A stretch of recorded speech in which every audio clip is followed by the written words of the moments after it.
জয়গুরু নমস্কার। প্রতিদিনের মতো আমি পিউ হালদার আবার একটা ব্লগ নিয়ে এসে হাজির। যারা আমার ভিডিও দেখছো কন্টিনিউ তারা জানবে যে এই মুহূর্তে আমি কিন্তু রয়েছি আমার মায়ের কাছে। হ্যাঁ, মায়ের বাড়িতে রয়েছে। এখন চলে এসেছি হচ্ছে দোকানে। হ্যাঁ, আমার বাবার দোকানে এসেছি। সেইখানে বাবা ছিল না, আসলে দাদা দোকানটা বন্ধ করছে। কারণ হচ্ছে আমরা তিনজনে বেরোবো, একটু ঘুরতে যাব। আমার বাড়ির কাছাকাছি সাকচি বলে একটা জায়গা আছে, সেইখানে যাব। হ্যাঁ, তার আগে বলে দিই যারা নতুন আছো, টাটানগরে আমার হচ্ছে মায়ের বাড়ি। সেইখানে হচ্ছে পরশুটিতে আমি থাকি। সেখান থেকে সাকচি যাব হচ্ছে খুব একটা দূরে নয়, কাছাকাছি। আমরা তিনজনে, আমি দ্যুতিরঞ্জন আর হচ্ছে আমার দাদা। তো বললাম যে একটু ঘুরতে যাব, সেই জন্য তো এই যা বৃষ্টি, মানে চারিদিকে, মানে এত বৃষ্টি এত কাদা যে বলার নেই। যাই হোক, কিছু করার নেই, কাদাতে একটু কেমন কেমন লাগে, কিন্তু ওই যে বললাম কিছু করার নেই। যাই হোক, এখানে আমরা অটোতে বসে পড়েছিলাম হচ্ছে সাকচি যাওয়ার জন্য। নেমে গেছি। প্রথমে যাব হচ্ছে আমার পিসি বাড়িতে। হ্যাঁ, তারপর ওখান থেকে হচ্ছে সাকচি মার্কেটে যাব। তো এইখানে একদম আমার দাদা আর আমার ছোটোজন মানে দ্যুতিরঞ্জন, মামা ভাগনা, দুজনে মিলে যা গল্প আর শেষ হচ্ছে না। আর আমার দ্যুতিরঞ্জন মানে ছোটো ছেলে, ওর তো দুষ্টুমির শেষ নেই। যাই হোক, বৃষ্টি পড়ছিল ছিটেফোঁটা করে। তোমরা কতটা বুঝতে পেরেছো জানি না। যাই হোক, পিসি বাড়ি চলে এসেছি। দেখলে এটা হচ্ছে আমার পিসি। তোজো আমার শুয়ে রয়েছে, দাদা, আমি, পিসি সবাই মিলে গল্প করছিলাম বসে বসে। যাই হোক, অনেকক্ষণ বসলাম এখানে। দাদা আমার চাটা খেলো। তারপর হচ্ছে এবারে বেরিয়ে যাচ্ছে। এটা হচ্ছে আমার বড়দা মানে পিসির বড় ছেলে, বাবুদা বলে ডাকি।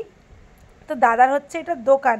যাই হোক, এখান থেকেও আমরা বেরিয়ে চলে এসেছি। এবার মার্কেটে চলে এসেছি, সাকচি মার্কেটে। এইখানে না অনেক কিছু পাওয়া যায়। ছোলা, বাদাম, তারপরে হচ্ছে ছোলা চেপটি, নানা রকম চিপস, চিড়ে ভাজা, বাদাম ভাজা, ছাতু, মানে প্রচুর আইটেম এখানে পাওয়া যায়। তো দেবু না ছোলা চাপটি, চানাচুর, এগুলো খেতে ভীষণ ভালোবাসে। মুড়ুক্কুও পাওয়া যায়। তো মুড়ুক্কুটাও এখানে নিয়েছি। নিয়ে পরে যাই হোক, আমরা এখানে আবার অটোতে বসে পড়লাম। তারপর হচ্ছে একদম মার্কেটের ভেতরে যাব। আর এখানে দোকানপাটগুলো না মানে খোলা থাকে, কিন্তু বৃষ্টির জন্য কিছু কিছু যাই হোক বন্ধ ছিল। আর ফুলের দোকান, ফুল আমার ভীষণ প্রিয়। ফুল কার না প্রিয়, কিন্তু যাই হোক আমি ভালো করে ফুলের মালাগুলো আমি দেখাতে পারিনি, কারণ হচ্ছে আমি রোডের এই পারে ছিলাম।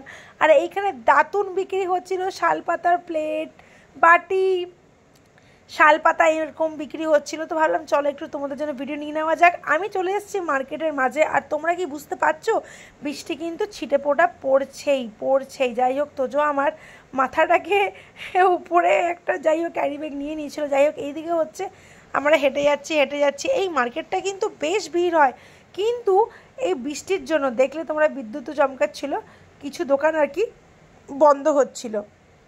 আর আমি এসেছিলাম মার্কেটে। বাবা আমাকে বললো তুই একটা সালোয়ার কামিজ তোর জন্য নিয়ে নিবি। আমি নিচ্ছিলাম না, বাবা দরকার নেই, কিন্তু আমার বাবা তো আর শুনে না। যাই হোক, আমাকে দিয়ে দিয়েছিল টাকা। তো মার্কেটে ঢুকে পড়েছি। এখানে একটু খাওয়া দাওয়াও করেছি, সেইগুলো তোমাদের সাথে শেয়ার করব। আর রাস্তা তো কি বলবো, পুরো ভেজা কাদা, মানে যা অবস্থা। তো প্রথমে চলে এসেছি হচ্ছে নারায়ণ কুলফি। হ্যাঁ, এটা কিন্তু সাকচির একটা ফেমাস দোকান। ছোটোবেলায় খুব খেতাম জানো তো নারায়ণ কুলফি, আমার ভীষণ প্রিয়। তখনও ছিল ছোটোবেলায়, এখনও কিন্তু ভীষণ প্রিয়। দেখো এটা কীভাবে বানাচ্ছে, খুব ইজি। মানে কুলফি যেভাবে বানায় সেইভাবেই কুলফিটাকে জমিয়ে নেয়। তারপর হচ্ছে এটাকে কাটবে, কেটে নিয়ে দেখো সসপ্যানে এটা কিন্তু সেমাই রয়েছে, সেমাইটা ওর উপরে দিয়ে দেয়। হ্যাঁ, সেমাইটা এমনি সেমাই সেদ্ধ করা আই থিঙ্ক, ওটাকে ওর উপর দিয়ে দিচ্ছে। খেতে কিন্তু সত্যি ভীষণ ভালো লাগে, আমার তো খুব প্রিয়। যাই হোক, এখানে আসলে পরেই যদি সাকচিতে আসে, আমি কিন্তু এই দোকানে ঢুকে এটা আমি নারায়ণ কুলফি আমি খাবোই। ছোটোবেলায় আসলে আমার বাবা এইখানেই নিয়ে আসতো, এইখানেই আমরা খেতাম। আর যা ঠান্ডা, কুলফি সাধারণত প্রচুর ঠান্ডা হয়, একদম বরফটা মনে হচ্ছে খাচ্ছি। যাই হোক, খুব টেস্টি ছিল, দারুণ লাগছিল। ছোটোবেলার কথা না আমার মনে পড়ছিল সত্যি। এখানে যখন আসি, মায়ের কাছে যখন আসি, তখন আর কোনো গণ্ডির মধ্যে আমি থাকি না, কোনো ডিসিপ্লিনের মধ্যে থাকি না। তখন এটা ওটা খাওয়া হয়, তখন গণ্ডির বাইরে, তখন আমার লাইফটা অন্যদিকেই যায়। কারণ কি হয় না, নিজের বাড়িতে যখন থাকি, এটাও নিজের, কিন্তু নিজের ঘরে যখন থাকি তখন কি হয় না, একটা দায়িত্ব। হ্যাঁ, টাইমে ওঠো, সব কিছু মেনটেন করার। এখানে আসলে কি বলো না, খাও দাও, ঘুমাও আর ঘোরো, বাস এটাই হচ্ছে কাজ। মায়ের বাড়িতে আসলে পরে তোজোর কিন্তু পুরো ঠান্ডা লাগছে, তাও কিন্তু খাওয়া ছাড়ছে না, দাদা ওকে খাইয়ে দিচ্ছে। যাই হোক, এখান থেকে বেরিয়ে আসলাম। আর এখানে দেখছিলাম স্যুটের দোকানগুলো, মানে কুর্তি, চুড়িদার, এই সমস্ত দোকান। আর প্রচুর এখানে ফুটপাতে প্রচুর কিন্তু কাপড়ের স্টলগুলো বসে, কিন্তু ওই যে বললাম বৃষ্টির জন্য সমস্ত আর কি বন্ধ, মানে বন্ধ নাই মানে উঠিয়ে দিচ্ছিলো আর কি। যাই হোক, এবার চলে এসেছে হচ্ছে আমিত্তি খেতে। হ্যাঁ, আমিত্তি তোমরা কি জানো? আমিত্তি আসলে জিলাপির বড় ভাই হচ্ছে আমিত্তি। আমিত্তিটা কি হয় না, আমিত্তিটা হচ্ছে মাসকলাই ডাল দিয়ে বানায়, খেতে কিন্তু সত্যি দারুণ লাগে, ভীষণ ভালো লাগে। আর এটা ময়দা বেসন টেসন দিয়ে যেটা বানায় সেটা হচ্ছে জিলাপি, জিলাপির থেকেও বেশি টেস্ট হচ্ছে আমিত্তি। যদিও আমাদের রঘুনাথপুরে আমি আমিত্তিটা সেভাবে খাইনি, কিন্তু এইখানে ভীষণ, হ্যাঁ টাটাতে ভীষণ পাওয়া যায়, আগে খুবই পাওয়া যেত, এখন একটু কম পাওয়া যায়, কিন্তু হ্যাঁ পাওয়া যায়, তাও পাওয়া যায়। তারপর চলে আসলাম ওইখানেই ওই পাশেরই দোকান আর কি, চপ সিঙ্গারা। যাই হোক, আমিও চপ নিয়ে নিয়েছি, এক টুকরো চপ, মানে আমার যতটা আর কি, আমি যদিও এগুলো অ্যাভয়েড করি কিন্তু এখানে আসলে পরে খাই, কিন্তু হ্যাঁ বেশি খেতে পারি না, কারণ হচ্ছে যে খাওয়া আমি অনেক কমিয়ে ফেলেছি, অনেক আগে যেভাবে খেতাম, আগে একটা চপ খাওয়া কোনো ব্যাপারই না, মানে এটা আমি 3-4টে চপ খেয়ে নিতাম। যাই হোক, আগে যেভাবে খাবার খেতাম, তো এখন একটুখানি খেলাম, খেয়ে নিয়ে আমার দাদাকে দিলাম, দাদা এবার তুই বাকিটা পুরোটা শেষ করবি। যাই হোক, খুব একটা ঘুগনিটা ভালো ছিল না, তবে হ্যাঁ চপটার টেস্ট ভালো ছিল, কিন্তু ঘুগনিটা একটু কেমন লাগছিলো, আমার দাদারও এক্সপ্রেশনটা থেকে বুঝতে পারছো যে ওরও খুব একটা ভালো লাগেনি। হ্যাঁ, মানে ও ভীষণ টেস্ট সম্পর্কে প্রচণ্ড, মানে ভালো জিনিসটাকে বুঝতে পারে, ভালো হোক মন্দ হোক সেটাকেও বুঝতে পারে। অনেকে আছে যে টেস্টটাকে বুঝতে পারে না, কিন্তু ও ভীষণভাবে বুঝতে পারে। যাই হোক, বৃষ্টি পড়ছিল, ঝিরিঝিরি করে বৃষ্টি পড়েই যাচ্ছিলো, আর তোজো আমার একটা ভালো কাজ করেছিল যে মাথার মধ্যে ক্যারি ব্যাগ বেঁধে নিয়েছিল, ওইটা খাওয়া হলো। তারপর হচ্ছে দেখছো পকোড়ি আরও ঘুগনি নেওয়া হলো, আর দেখছো ভালোই ভিড়, মানে বৃষ্টি হচ্ছে তাতেও ভিড় আছে, কিন্তু এর থেকেও বেশি ভিড় হয় এই দোকানটায়। আর পিওর ভেজ, হ্যাঁ পেঁয়াজ রসুনও কিন্তু ছিল না, সেই জন্যই আমরা খাচ্ছিলাম। যাই হোক, এখানে আমাদের খাওয়া দাওয়া হয়ে গিয়েছিলো। এইখানে কিন্তু চপের সাথেও কিন্তু ঘুগনি দিচ্ছিলো, প্লাস চাটনি দিচ্ছিলো, প্লাস হচ্ছে আবার ভাজা লঙ্কাও দিচ্ছিলো। আমাদের রঘুনাথপুরে কিন্তু চপ টপ দিলে পরে ঘুগনি দেয় না, শুধু চপ খাও ব্যাস। যাই হোক, ওখান থেকে খাওয়া দাওয়া করে এরপরে আমরা বেরিয়ে চলে এসেছি সাকচিতে, এটাও হচ্ছে নাম করে সোডার দোকান। হ্যাঁ, আর তোজোর যা মজা করে, সবার সাথে মিশে যায়, মানে ওর কাছে অচেনা বলে বলতে কিচ্ছু নেই। আমি যখন ছোট ছিলাম তখন থেকেই কাকুটার দোকানে কিন্তু আমি আসি। হ্যাঁ, আমার ছোটোর থেকে বড় হওয়ার যে জার্নিটা, আমি তখন থেকে কিন্তু এই কাকুটার কাছে আসি, এবং সোডা তখনও খেতাম, এখনও খাই।